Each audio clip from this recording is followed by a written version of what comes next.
All right, on today's episode of Python Papi, we're back inside our TensorFlow course, and we're still doing our malaria covnets module. Let's have a look at what we went over today. Now, yesterday it did start a bit rocky. I did have a bit of not a hard time understanding, but like I said, it did start a bit rocky. But today we're full speed ahead. So let's pick up where we left off from yesterday. So here we will be rebuilding the Lynette architect, but this time around using an input of 64 by 64 by 3. So we have the RGB channels. This is the RGB channels here, and they're 64 by 64, and this is the 3 here to represent the RGB. If we pass this input through this convolutional layer here, we're going to get this output. This 60 by 60 by 6. Now I know it seems like a lot so far, but let me break it down for you. So this convolutional layer here, well, this is our parameters here. You see we have a filter of 5.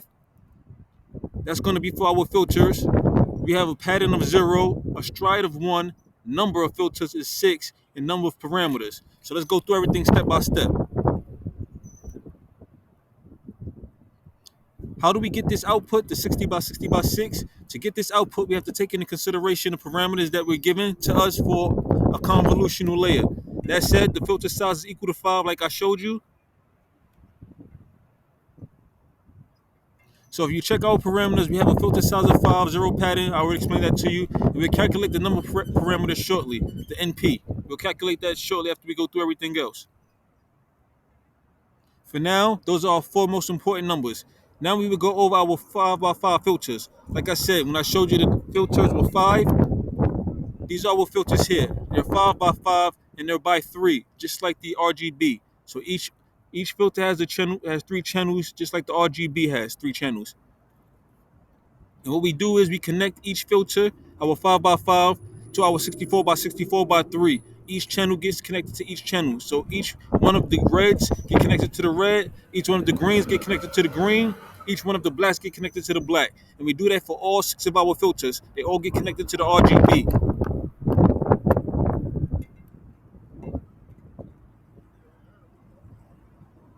We will do this to complete the dot products. Then we will add it all up to obtain each and every value for the first feature map in our 60 by 60.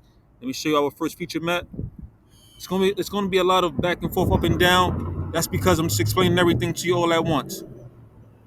So this is our first feature map here. These are our 6 feature maps, and this is the first one here. So for every filter we're going to do, it's going to give us back an output for our feature map here. So we have 6 of them, and then we have 6 feature. You can see 60 by 60 by 6, and this 6 is going to be represented by each of our filters. So every time we do a filter connected to our RGB, it should give us back a feature map here. That's explaining.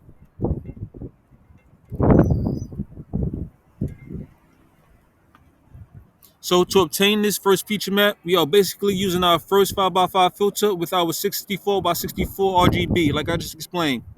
Now this shows us clearly that when we specify that the number of filters equals 6, it doesn't mean we actually have just 6 of the filters stacked. So let me show you why we got this 60 by 60 by 6. When everything else is by 3. We have the 64 by 64 by 3 for our RGB, and then we have 5 by 5 by 3 for our filters. Let me find it. Sorry about that. Okay, now this shows us clearly. Oh, we did a part already. Let me go down a little bit. Now what happens is when we have 3 channels in our RGB, and each of the 6 filters has 3 channels. And so what we call a filter is the 5 by 5 by 3 kernels we have. Now that we've done a computation for the first 5 by 5 3 filter, we do the same for the remaining 5. So that's why we have the 60 by 60 by 6. Like I said, the 60 by 60 by 6, that's why it has 6 channels, because it matches up to every one of the filters. That's why it isn't 3. That's why it's not a 60 by 60 by 3. It's a 60 by 60 by 6, because it matches every filter we have. And every filter that we have that's going to get connected to the RGB, this is a feature map. That's why we have 6 of them. Let's explain that. Then if we do 5 by 5 by 3 and all that times 6, which is 5 times 5 times 3 times 6, we should have a total of 450. And since for each of our filters, we have 6 of them, we add a bias, that will give us 456 parameters to be trained.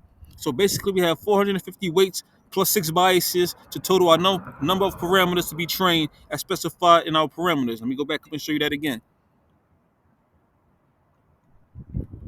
As you can see, that's here. That's why we saved that one for last. This is an NP. The number of parameters is 456. That's why it's 456. Because if we did the 5 by 5 by 3 by 6, that'd give us 450 plus a bias for each of our filters. We give it to 456. That gives us 456 trainable parameters. Now, basically, that's what we did all morning. I dove really deep this morning because, like I said, yesterday was a bit rocky and I was feeling a little bit unsure the way I ended it. But today we dove in all the way and we got a full grasp of everything we went over. Like I said, everything is moving along quite well, and I will keep you posted every step of the way in the future, as always. But for now, this is the Python Papi. You guys stay Gucci.